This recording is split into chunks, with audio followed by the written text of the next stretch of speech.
I actually think that this is kind of a historic entry point because all of the risk has been stripped off the asset. Like, you pretty much know Wall Street's going to embrace it, the U.S. government's going to embrace it, and banks in the U.S. going to embrace it, which means that all the other banks will embrace it. You already know all those things, and yet the market is really skittish based upon concerns about tariffs, you know, the disposition of the U.S. economy, the interest rate forward graph. And so you see the interest rates have pulled in 30, 40, 50 basis points, and we're in this macro risk off zone. When that flips, I think Bitcoin will rip forward with a vengeance. The crypto market has experienced extreme ups and downs, leaving investors uncertain. But what if this isn't just another dip? What if it's the opportunity of a lifetime? Despite ongoing economic turmoil, rising tariffs, uncertainty in the US economy, and fluctuating interest rates, Bitcoin is on the verge of a massive transformation. This isn't just another phase of volatility, it's the quiet before an explosive surge. Michael Saylor, one of Bitcoin's strongest advocates, calls this a historic entry point, a rare opportunity that may never come again. According to him, the risks surrounding Bitcoin have significantly diminished as Wall Street, US banks, and even government institutions move toward adoption. The signs are clear: institutional involvement is imminent. The current economic instability is temporary. Saylor predicts that once the dust settles and financial conditions improve, Bitcoin will skyrocket like never before. This moment presents a rare chance to invest before institutional capital floods the market, driving Bitcoin to extraordinary heights. Let's dive into Michael Saylor's latest insights in this explosive interview. If you find this content valuable, make sure to like, subscribe, and turn on notifications for more in-depth analysis. Enjoy the video. I actually think this is a historic inflection point for Bitcoin because all of the very important questions have been resolved to the satisfaction of the asset. The question is it a commodity or a security? That's really, really critical. The second question is there any other digital commodity? A third question is, how does the administration view it, right? There's always a question of, will it be copied, will it be banned, will it be hacked? So what we've seen over the past 12 months is we saw the spot ETFs approved. They were historically successful. Then we saw a red sweep. Now we see an administration where every single cabinet member is pro-Bitcoin. Every financial cabinet member, the head of the SEC, Treasury, and CFTC, pro-Bitcoin. And then the question is, will the administration be clear or ambiguous? Well, Trump created the Strategic Bitcoin Reserve, very clear. And then he hosted the Digital Assets Summit Friday about a week and a half ago. And then that night, the crypto czar David Sachs went on television.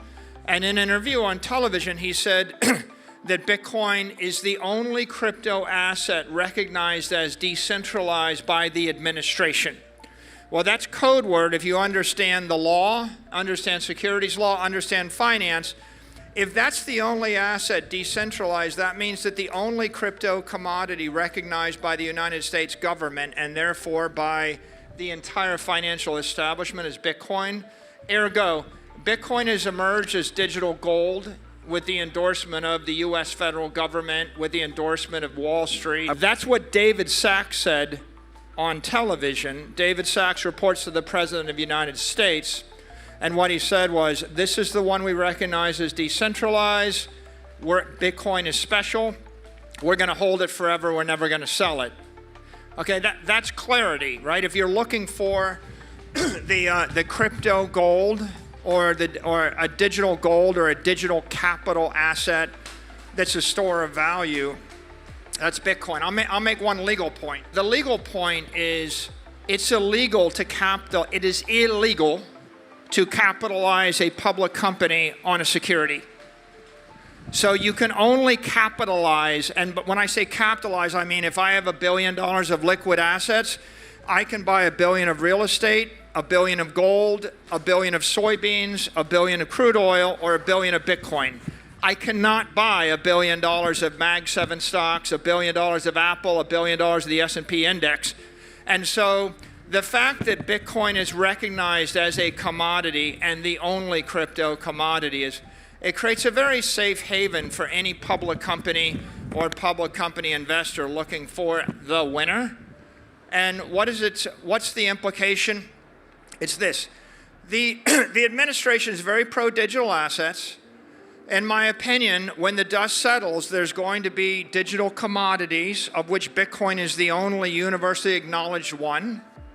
There may be some over the next decade. It'll be very hard to overcome that bar. And I think David Sachs said that as well. He said, it's possible that maybe we'll recognize another asset as decentralized. We don't right now. And there's maybe going to be half a dozen of those in the next 10 or 20 years. That's very rare. The second is a digital currency. That's a stable coin, and so the government's gonna pass. I think the Genius Act will be passed. The U.S. government will allow a U.S. regulated company or bank to issue a stable coin as long as it's backed by treasuries, by currency equivalents in a U.S. Regulated institution. The third asset will be digital securities. That's tokenized stocks and bonds. I think you'll have to be a regulated entity. BlackRock will issue digital securities. You'll get a digital share of Apple or a digital ETF. And they'll circulate 24/7, 365. And then the last will be a digital token. And a digital token will be the lowest threshold. Anybody can launch a token. It won't be a security. It will stop short in the utility that's deemed legally a security. Right now, the SEC is going through an elaborate set of meetings to determine what constitutes a security. Trump coin will not be a security. We know that. Sachs has even said that. It's likely going to end up being deemed a token. And I think if I'm in the crypto industry, the takeaway is the only thing where you've got regulatory clarity, if you're going to put $1 billion bet on right now, the only thing you would do is put $1 billion bet on Bitcoin as a long-term store of value. That is clear. The president said he wants the digital assets framework on his desk by August at the White House a week and a half ago. I think you will have clarity that will be passed into law and signed by the president sometime in 2025 that will create a very clear path for digital currency, digital tokens, and digital securities. They're coming. But right now, the real news of the past 2 weeks is there's one digital commodity endorsed by the U.S. federal government. Bitcoin is at a decisive turning point, with key questions about its future now answered. With official recognition from the U.S. government as a commodity and growing acceptance from Wall Street, Bitcoin has cemented its status as digital gold. While new digital assets may emerge, Bitcoin's legal clarity and government support give it a significant edge, reinforcing its leadership in the crypto space. As regulatory frameworks continue to develop, Bitcoin's dominance becomes even more evident, making it an increasingly attractive long-term investment. Regarded as one of the most valuable financial assets, Bitcoin boasts immense liquidity, strong institutional backing, and a strictly limited supply of 21 million coins. These factors, combined with its growing mainstream recognition, set it apart from other investments. Additionally, Bitcoin's impressive historical performance delivering annual returns of up to 60% solidifies its role as a crucial component in diversified portfolios. For investors seeking substantial growth, Bitcoin is no longer just an option, it's becoming an essential part of modern investment strategies. Let's watch more from the interview to gain deeper insights. I think Bitcoin is the most useful financial asset in the world. On Twitter, or on X this weekend, the chatter was someone posted $10 million and took like a 40-to-1 leveraged short bet. And so where else can you actually get $500 million of credit by posting $10 million of collateral on the weekend? And so you have massive leverage available, massive liquidity available, And whenever there's a macro theme, if people are wanting to be short risk assets or short anything, the one thing you can short 40 to 1 cross-collateralized by anything is Bitcoin. So it's going to be more it's going to be more volatile. But I actually think that this is kind of a historic entry point because all of the risk has been stripped off the asset. Like, you pretty much know Wall Street's going to embrace it, the U.S. government's going to embrace it, and banks in the U.S. going to embrace it, which means that all the other banks will embrace it. You already know all those things, and yet the market is really skittish based upon concerns about tariffs, the disposition of the U.S. economy, the interest rate forward graph. And so you see the interest rates have pulled in 30, 40, 50 basis points, and we're in this macro risk-off zone. When that flips, I think Bitcoin will rip forward with a vengeance. The only asset endorsed by a president of the United States in 50 years is Bitcoin. I mean, go back in the last 200 years in the history of the country, and I think if you go to the founding fathers, they wrote in the Constitution that money is silver and gold coin. And then at some point there was a chicken in every pot, and maybe with the founding of Fannie Mae and Freddie Mac, we endorsed everybody to single family home ownership. But in the 21st century, you have just one asset, Bitcoin. The president saying, don't sell your Bitcoin, saying more than that, saying the United States won't sell its Bitcoin. And so everything else you put your client into, if the US government seized any other security that you sold to a client, if they seized any collectible, any art, any real estate, they would sell it. The only thing that the US government won't sell if they are to seize it is Bitcoin. And so what do I think about suitability? I think that you've got the president telling you, you've got David Sachs telling you, you've got Scott Bessent on television this weekend saying, we're going to be the leader in digital assets. You've got the most successful ETF in the history of Wall Street, IBIT. You've got $140 billion of capital flowing into spot ETFs in 12 months. And you've got Bitcoin outperforming everything in everybody's portfolio. And you have the most successful commodity in the history of the world, right? Every other commodity, by the way, is a dog, right? You shouldn't be investing in soybeans or, holding natural gas or gold, oil or gold or wheat or corn, because it's pretty obvious capital and know-how will produce infinite supply of that. Bitcoin's the only commodity with a hard cap of 21 million. And so on one hand, a commodity has so many legal advantages. You can market it, you can hold it, you can capitalize a country on it and a company on it. And so it's a big advantage to be a commodity over security, but the only commodity that's going to outperform the S&P index and the cost of capital is Bitcoin. And so right now, something nobody else knows.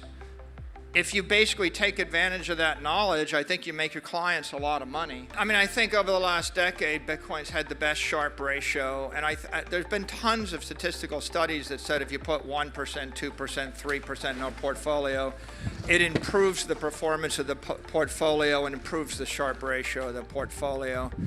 It's kind of like sucralose. It's like this universal sweetener. It just makes everything sweeter. Bitcoin's been running about a 60 ARR, 60 vol for the past 4 to 8 years. I think that, ironically, most people don't want 60 ARR. They'd rather have 15 ARR, 15 vol. But at the end of the day, if you're looking for the highest performance asset, Bitcoin is it. And if you've got a diversified portfolio, it seems to me like you could put it into a bond portfolio, a stock portfolio, a real estate portfolio. It's only going to improve the performance and improve the Sharpe ratio. The crypto market is currently undergoing a natural correction, with Bitcoin retracing from its recent January high of $19,000. Analysts, including Ben Simpson, attribute this dip to macroeconomic factors and global liquidity challenges, emphasizing that this is a normal phase within the broader market cycle. Bitcoin's movements remain closely tied to traditional financial conditions, particularly interest rates and tariffs. Upcoming US policy changes could introduce a new wave of optimism in the market. As Michael Saylor highlights, this moment is pivotal in Bitcoin's history. He argues that with its legal status as a commodity now confirmed, and its adoption by both the US government and major financial institutions, Bitcoin's position as a premier financial asset is stronger than ever. Saylor believes that once economic uncertainties subside, Bitcoin will surge, reflecting its true potential. His optimism aligns with other analysts who foresee an eventual breakout. They predict that as macroeconomic risks ease, Bitcoin will benefit from improved liquidity and favorable regulatory changes. If US interest rate cuts and financial easing measures take effect, Bitcoin could be on track for new all-time highs. While market corrections are natural, Bitcoin's long-term outlook remains overwhelmingly bullish. What do you think? Does Bitcoin's future still look promising to you? Share your thoughts in the comments below, and don't forget to like, subscribe, and share this video. Thanks for watching.